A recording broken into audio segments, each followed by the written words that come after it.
Hello.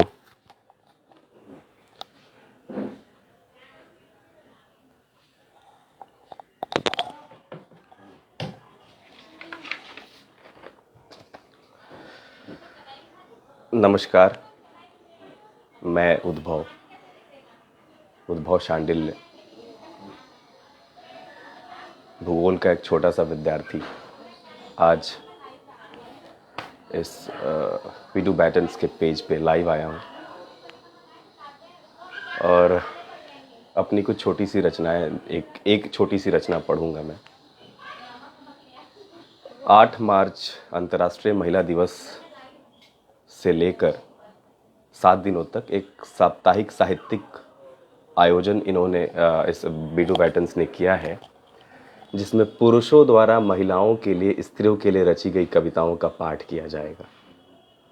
और ये बहुत अच्छी कोशिश भी है।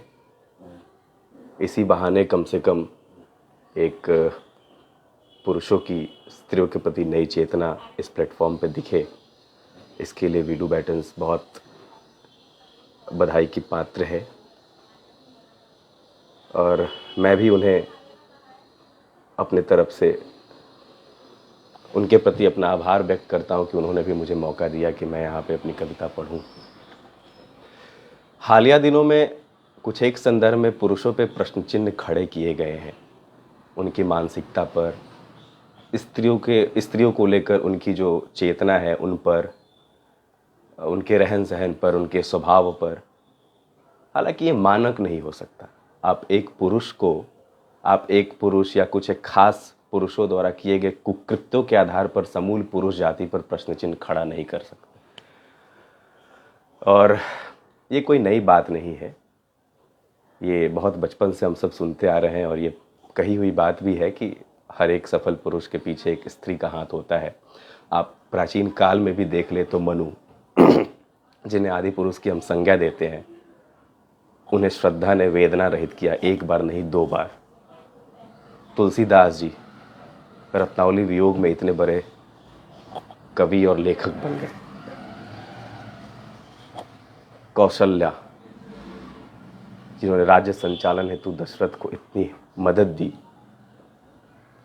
रामचरितमानस में एक चौपाई आती है कि एक संदर्भ है कि जब प्रभु राम अयोध्या छोड़कर वनवास जा रहे हैं और दशरथ के प्राण गले में अटके हैं, हलक में अटके हैं, और दशरथ की आवाज़ नहीं निकल रही है।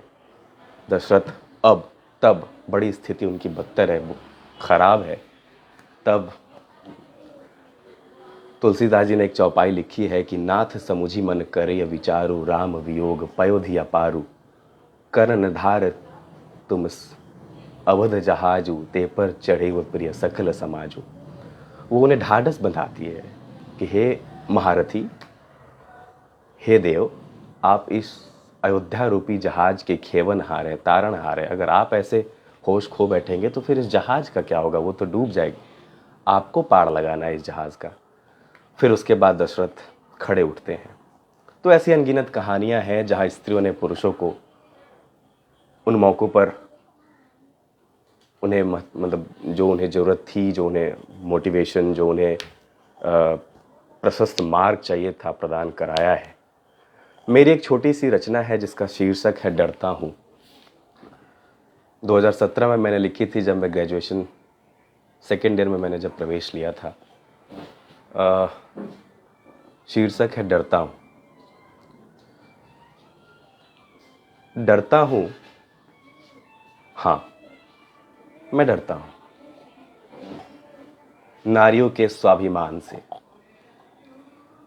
उनकी कलाओं से, उनकी मणिकाओं से मैं डरता हूँ, जिसका हम सबको नहीं है आभास, जिसके एक बूंद तक से परिचित नहीं है हम।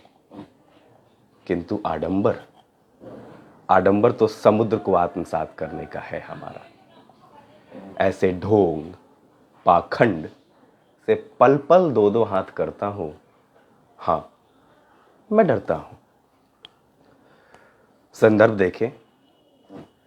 मैं डरता हूं गार्गी से, तारा से, कौशल्या से, श्रद्धा से। मैं डरता हूं गार्गी से, तारा से, कौशल्या से, श्रद्धा से, उनकी विद्वता से, उनके ऐश्वर्य से, उनकी सहनशीलता से। मैं डरता हूँ रत्नावली से, उर्मिला से, यशोधरा से।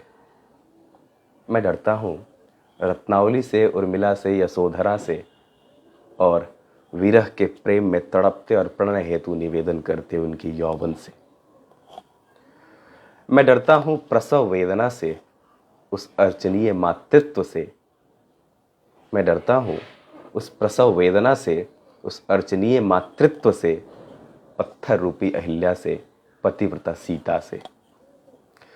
डरता हूँ मैं उस ईश्वर को चुनौती देने वाली से, जो उसके बनाए हुए प्रकृति के समतुल्य मानों को बनाती है। डरता हूँ मैं उस ईश्वर को चुनौती देने वाली से, जो उसके बनाए हुए प्रकृति के समतुल्य मानों को बनाती है, किंतु मानव द्वारा ही सती दहेज की आग में झोंक दी जाती है। ऐसे निर्लज बेशर्मों को उखाड़ फेंकने की पल पल जद्दोजहद करता हूँ। हाँ, मैं डरता हूँ। मैं डरता हूँ मैत्रेय शुल्भा घोषा विश्ववारा से। मैं डरता हूँ मैत्रेय शुल्भा घोषा विश्ववारा से और पुरुषों को चुनौती देती उनकी साहित्य की प्रबल प्रचंड धारा से। मैं डरता हूँ उस राधा से। मैं डरता हूँ उस राधा से जो चिरकालिक एकाकीपन से पीड़ित थी। मैं डरता हूँ उस राधा से जो चिरकालिक एकाकीपन से पीड़ित थी और जो कुरुक्षेत्र और लीला भूमि के मध्य एक परित्यक्त सेतु थी। मैं डरता हूँ नारी के उस सती रूप से, उनके श्राप, प्रकोप एवं स्तन के दूध से। मैं डरता हूँ रूपा जीवा से, गणिकाओं से, वैश्याओं से। मैं डरता हूँ रूपा जीवा से, गणिकाओं से, वैश्याओं से। अब यहाँ एक संदर्भ है, यहाँ एक दृष्टि है कि कोई गणिका, कोई रूपा जीवा, कोई वैश्या ऐसे नहीं होती है। कुछ मजबूरियाँ होती हैं उनकी। वो चाहे मजबूरी में जो भी काम कर रही होती है, लेकिन जो उसके भविष्य में जो उसका आने वाला संतान होता है, वो उनके लिए कुछ बेहतर सपना देखती है, उनके लिए भी कुछ भविष्य संजोती है कि मेरा बच्चा ये होगा, मेरे बच्चे ये करेंगे। तो मैंने उनकी एक छोटी सी दृष्टि रखने की कोशिश की है कि गौर फरमाएंगे आप कि मैं डरता हूँ रूपा जीवा से, गणिकाओं से, वैश्याओं से और विषम परिस्थितियों में भी नाजायज कोख के लिए भविष्य की उनकी आशाओं से। ऐसे वैश्याओं की स्वतंत्र मुक्ति, अभिलाषाओं की पूर्ति हेतु इस तुच्छ नीच समाज से लड़ता हूँ। हाँ, मैं डरता हूँ। हाँ, मैं डरता हूँ।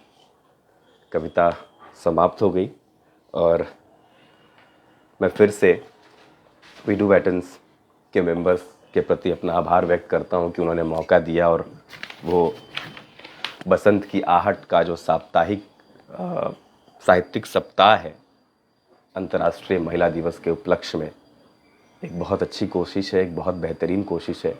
उम्मीद है कि ये क्रिया, ये कर्म, ये कार्यक्रम आगे भी जारी रहेगा इस पेज पे और इस के द्वारा वे समाज में एक अलग अलग जगा रहे हैं, एक अलग कोशिश कर रहे हैं, एक अलग चेतना जागृत कर रहे हैं।